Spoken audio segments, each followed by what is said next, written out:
अर्थ चाहिए आपको तो केवल इनका भरोसा ले लो, केवल इन अपने छल कपट का, अपने व्यवहार का, अपने किसी बल का नहीं, केवल इनका भरोसा ले लो। चमत्कार हो जाएगा जीवन में, आपको पता नहीं चलेगा कैसे हुआ, कभी ऐसे नहीं हुआ, कभी किसी से ऐसे नहीं हुआ, कैसे हो रहा, कैसे हम सबका उदर पोषण हो रहा है, वृंदावन वास हो रहा है, सब चल रहा है, कैसे प्रभु चला रहे हैं? क्या आप सबको नहीं चला रहे हैं? पर आप अपने को कर्ता मान रहे हैं, इसलिए आपको अनुभव में नहीं हो रहा, इसीलिए आपको परेशानियां हो रही, क्योंकि आप कर्ता बन रहे हो।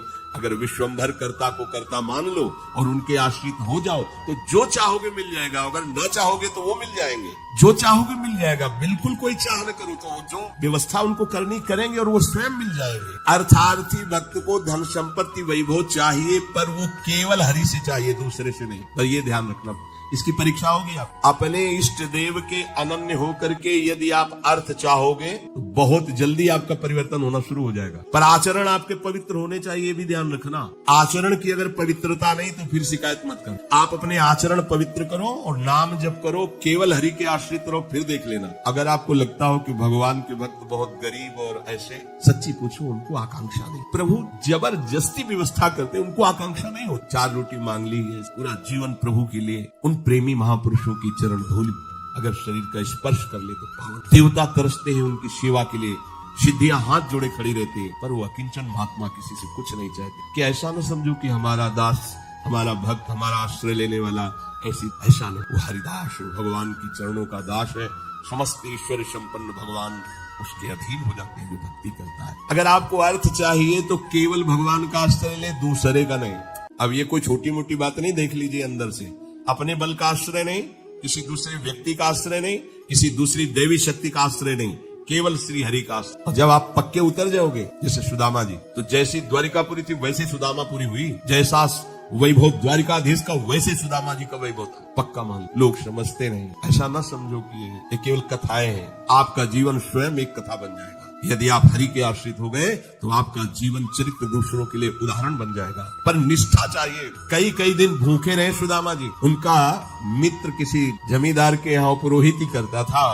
जब पालकी से निकलता था, कहाँ गली गली डोल रहे हो कृष्ण कृष्ण बोलते हुए, आओ हमारे यहाँ, हमारा जजमान धनी है, आके थोड़ा वेद पाठ कर दिया करो, पूरे परिवार का पोषण कपला रहता है। हम वादा करते हैं, उनका नहीं। हमारे जजमान तो श्री घर आते, पत्नी पूछती कुछ मिला, 5 घर हुआ है, कुछ मिला, चलो तुलसी दस्त और चरणामृत। भगवान भगवान। अगर धन ही चाहिए, सुदामा जी की इच्छा नहीं थी, उनकी पत्नी की इच्छा के कारण वो भी इच्छा भगवान ने पैदा की। ये भक्तजनों को ऐसा ना समझो फटे पुराने कपड़े पहने या ऐसे घूम रहे हैं, बड़े अभागी हैं, हम तो बड़े भाग्यवान हैं क्योंकि हमारे पास सारा ऐश्वर्य है। ऐसा ना समझो उनके भाग्य में ऐश्वर्य बनाने वाली मशीन मिल गई है, श्री हरि। वो इस ऐश्वर्य को क्या करे, श्री हरि मिल गए, जिनके रोम कूपों में अनंत ब्रह्मांड वास करते हैं। वो भगवान उनके यार है, उनके प्यार है।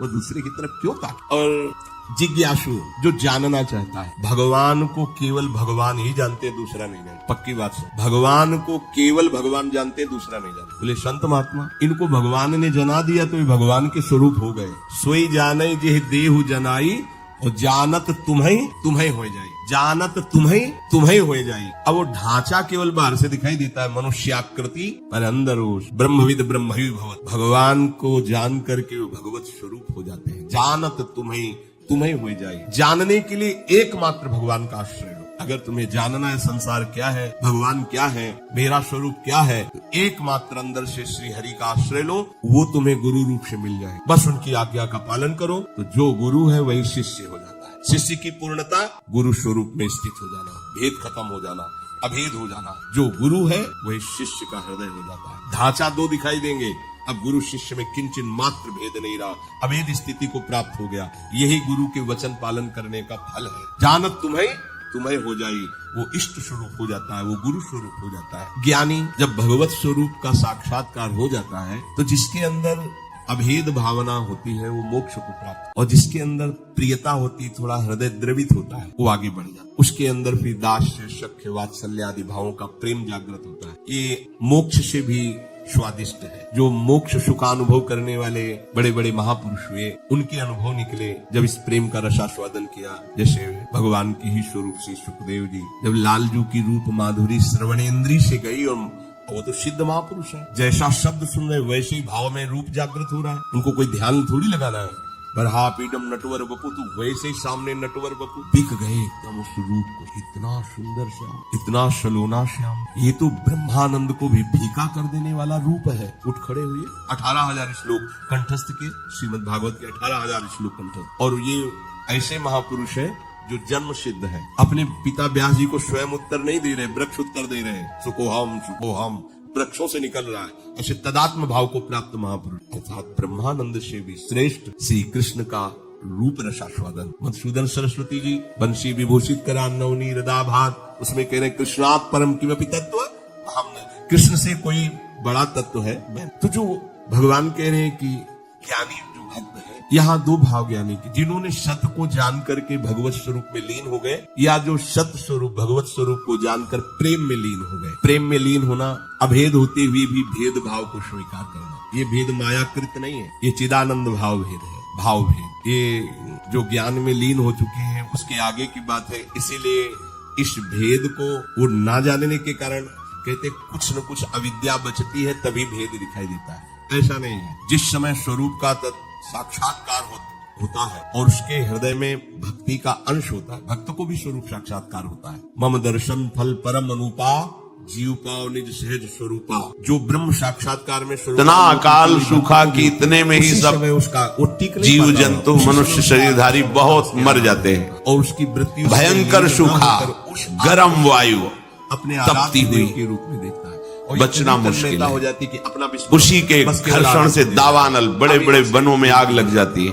पानी बूंद नहीं, न तालाब में, न कुआं में, न सरोवर में, न सरिता में, सब उष्ण ताप से सूख जाता है। भगवान के बिना पानी के, बिना अन्न के तड़प तड़प करके जीव मरते हैं।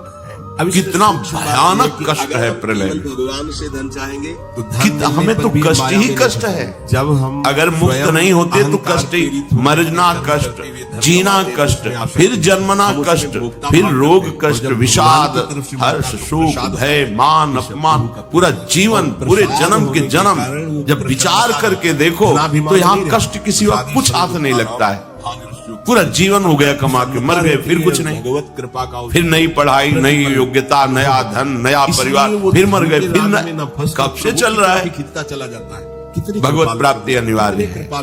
धनाभिमानी, अगर ये सुनकर के तुम्हें भय नहीं लग रहा तो भगवान की माया ने विशेष जकड़ रखा है। कहाँ हम जाएं? एक ही जगह है भगवान की शरण। अगर प्रभु से हमें हमारी कितनी दुर्गति है, हम सोच नहीं पा रहे। कब मर जाए कोई पता नहीं, मोक्ष प्रदान, कोई हमारा मित्र पता नहीं। हम जिसे मित्र समझते हैं वो धोखा दे रहा है, वो शत्रुता का कार्य कर रहा है। जिसे हम सगे संबंधी वो सब स्वार्थ में। कौन है मेरा, क्या है मेरा? विचार करोगे तो अभी भयभीत हो जाओगे। भयभीत होना मंगल है, क्योंकि जो शभीत आवा शरणाई, रखियो ताहि प्राण की नाई। यदि भयभीत होकर भगवान की शरण में चले जाओ तो भगवान जैसे अपने प्राण बहुत दुलारे होते हैं, ऐसे शरणागत का दुलार श्री भगवान करते हैं। एकमात्र हमारे बचने का उपाय भगवान के वचन से समझ लीजिए। कह रहे मामेव ए प्रपद्यन्ते माया में ताम तरन्ति, केवल मेरी शरण हो जाओगे तो मैं बचा लूंगा, नहीं तो इस भव समुद्र से बचना बहुत कठिन है। भूलने की बड़ा दुखदायी है, अभी समझ में नहीं आ रहा, बड़ा दुखदायी। भाव से ही सही पर प्रभु कार में बैठे बैठे मुस्कुराते हुए पूरा परिवार जा रहा है, अंदर से पता नहीं क्या हुआ, कार में आग लग गई, सब भूल गए। पूरा जानना चाहता है भगवान, प्रतिपल भय, प्रतिपल दुख, अगर हम प्रतिपल अशांति, मृत्यु हमारे सिर पर सवार रहेगी जब तक भगवान नहीं मिल जाते। यही अवसर है मनुष्य जन्म में आप भगवान को प्राप्त कर सकते हो। इस छोटी सी आयु में, छोटे समय में, बिना प्रयत्न के भगवान की प्राप्ति आपको हो जाएगी यदि शरणागत हो जाओ, हृदय से शरणागत हो जाओ। अभी कलियुग का परिसमाप्ति हो चुका है। सारा विश्व में मानव सभ्यता के लिए बड़ा आपदा, कई जल प्रलय, कई भूकंप, तो यह भूकंप बढ़ता जाएगा, क्योंकि इस प्रपंच की चाह रखते हुए भी हम भगवान को प्राप्त कर लेंगे। बहुत सरल भगवान ने बता दिया। अब भी समझ में ना आवे तो हमारी यही तो चाह है, हमें धन मिल जाए, हमारी दुख निवृत्ति हो जाए, हमें ज्ञान हो जाए, हमें मोक्ष हो जाए, सब हो जाएगा। केवल भगवान का आश्रय ले लो और नाम जप करो, पर गंदे आचरण मत करो। आहार विहार संयम से करो, शास्त्र संयम से, अब करो गंदा आचरण। जो गंदे आचरण वाले थे जब प्रभु की शरण में आए तो उलट गए, फिर दोबारा नहीं देखा उधर। तो क्या हुआ, वो महात्मा बन गए। अब अपनी भगवान की शरण में आए, अगर गंदे आचरण करते रहेंगे तो अनुभव नहीं होगा, और ये होगा कि पता नहीं भगवान आपके ऊपर प्रसन्न होंगे इसलिए ऐसा हो गया, हमारा तो नहीं हुआ। आप आचरणों को, भगवान का बल आपको सहयोग दे, आपको बचाएगा। पर आप इच्छा करके यदि कामनाओं की प्रवाह में बहकर गंदे आचरण करेंगे तो छूट भी दिए भगवान ने, अब करो और उसका फल भोगो, अवश्य में भोक्तव्यम कृतम कर्म शुभाशुभम। आश्रित को ये ध्यान रखना चाहिए, अपने आराध्य देव के विरुद्ध आचरण नहीं करना। अगर कहीं होने की संभावना हो तो आराध्य देव से प्रार्थना करनी चाहिए, बचा लो। हर्षित हो कि कैसे कोई पापाचरण कर सकता है भगवान का दास कहलाकर, भगवान का शरणागत कहलाकर। सबके अंदर वासनाएं होती है, इन्हीं का नाश करने के लिए तो हम भगवत मार्ग के पथिक बने। और नाम में इतनी सामर्थ्य, ये तो जैसे जैसे तो ऐसा लगता है अभी तो कुछ परिचय ही नहीं मिला नाम का। इतना अमोघ, इतना अगाध, इतना अथाह वैभव नाम में है। सच्ची मानिए, सच्ची मानिए, आप बस लगे रहो राधा राधा राधा, फिर देख लेना, खुद देख लेना। बस ये चीजें बंद कर दो जो साधन है। ये होने के हमने विचार भी किया, जब लोग प्रश्न करते हैं कि नाम तो हम भी जप रहे, तो विचार किया आप असाधन करते हो, भगवत विमुख आचरण करो, कैसे करोगे आप प्रसन्न कर पाएंगे। अभी तक करते रहे, कोई बात नहीं, वो भूत है, निकल गया भूत। वर्तमान को संभालो, वर्तमान में कोई गलत आचरण न हो तो आपका परम मंगल श्री हरि का। ये जो त्रिगुणात्मिका माया के द्वारा जिनकी बुद्धि ढक गई है, ये लोग आसुर भाव के हो जाते हैं, राक्षसी स्वभाव। ये मेरा श्रेय नहीं लेते, ये महान नीच कर्मों में ही सुख की खोज करते हैं, पाप कर्मों में स्वाभाविक इनकी रुचि होती है। ऐसे मूढ़ मनुष्य मेरी शरण में नहीं। भगवान कह रहे मेरी शरण गति, मेरे चरणारविंद का आश्रय गति, जो भाव तुम्हारे अंदर आएगा तुम समस्त माया के प्रभाव से तर जाओ। पर क्यों नहीं आते सब लोग, जब इतना आनंद का मार्ग है,